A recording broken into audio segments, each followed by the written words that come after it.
शख्सियत था। ये किस कदर अमीर और बासर शख्स था, इसका अंदाजा आप 2-3 मिसालों से लगा लीजिए।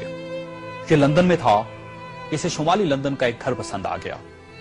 इसने वहीं खड़े खड़े यह घर 1 करोड़ पाउंड्स में खरीद लिया। ये पाकिस्तानी रुपए में 1 अरब 40 करोड़ रुपए बनते हैं। इसने 2009 में मॉन्टे कार्लो में अपनी 37वीं सालगिरह मनाई। ये दुनिया की महंगी तरीन सालगिरह थी, जिसमें रूस के एल्युमिनियम टाइकॉन ओलेग टेरिपास्का, सोने की कानों के मालिक पीटर मुंक और मोनाको के शहजादे अल्बर्ट समेत दुनिया भर की मशहूर शख्सियात ने शिरकत की। ये पेंटिंग खरीदने का शौकीन था। इसके पास अरबों डॉलर के शाहपारे थे और ये तमाम शाहपारे इसके महलात में लगे थे। इसे 2006 में इजरायली अदाकारा ऑर्ली वेंसमैन अच्छी लग गई, तो इसने उसके गिर्द दौलत के अंबार लगा दिए। चुनांचे ये इसकी गर्लफ्रेंड बन गई और ये दुनिया की महंगी तरीन गर्लफ्रेंड थी। बरतानवी वज़ीर-ए-आज़म टोनी ब्लेयर इसे अपना जाती दोस्त कहता था और इस पर 10 डाउनिंग स्ट्रीट के दरवाजे हर वक्त खुले रहते थे। बरतानवी शाही खानदान ने इसे कई बार बकिंगम पैलेस और विंडसर कासल में लंच और डिनर दिए थे। ये लंदन और पेरिस में प्ले बॉय की जिंदगी गुजारता था और इसे दुनिया जहान के कानून तोड़कर बहुत खुशी होती थी।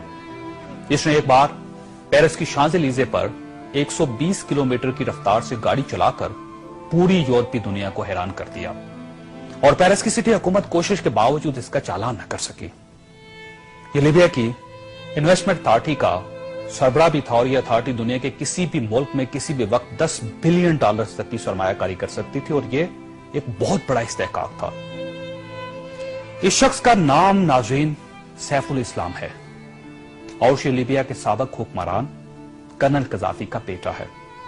सैफुल इस्लाम कर्नल कज़ाफी का वारिस और वली-अहद भी था और इसे दुनिया का इसके बारे में ख्याल था कि यह कर्नल कज़ाफी के बाद लीबिया का हुक्मरान होगा।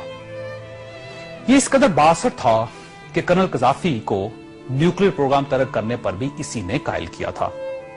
इसने बल्गारिया के उस मेडिकल ग्रुप को छुड़वाने में भी बड़ी मदद की थी जिस पर बच्चों को एड्स के टीके लगाने का इल्जाम था। बर्लिन नाइट क्लब और लाक्रोबी धमाके के मुतासिरीन को मुआवजा भी इसी के हुक्म से जारी हुआ था। अब मैं आपको इसकी ताजा तरीन तस्वीरें दिखाना चाहता हूं। ये सैफुल इस्लाम 3 माह पहले लीबिया के छोटे से कस्बे अबारी में छुप गया।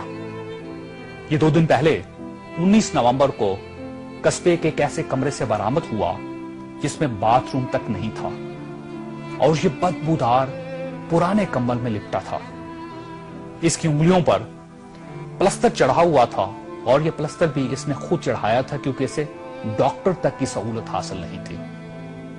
ये सैफुल इस्लाम इस वक्त लीबिया की मौजूदा हुकूमत के कब्जे में है और पूरी दुनिया में कोई शख्स इस शख्स को पनाह देने के लिए तैयार नहीं जो 3 माह पहले तक मलका बरतानिया का शाही मेहमान बनता था और टोनी ब्लेयर इसे माय फ्रेंड कहता था और पेरिस की कंपनियां इसके लिए खसूसी खुशबू इजाद करती थी।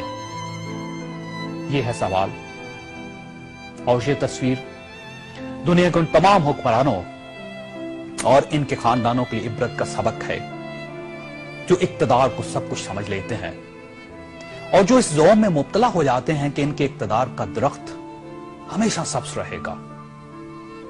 यह तस्वीर दुनिया भर के हुक्मरानों से चीख चीख कर कह रही है कि जो हुक्मरान आवाम का एतमाद खो देते हैं उनका यह इंजाम होता है।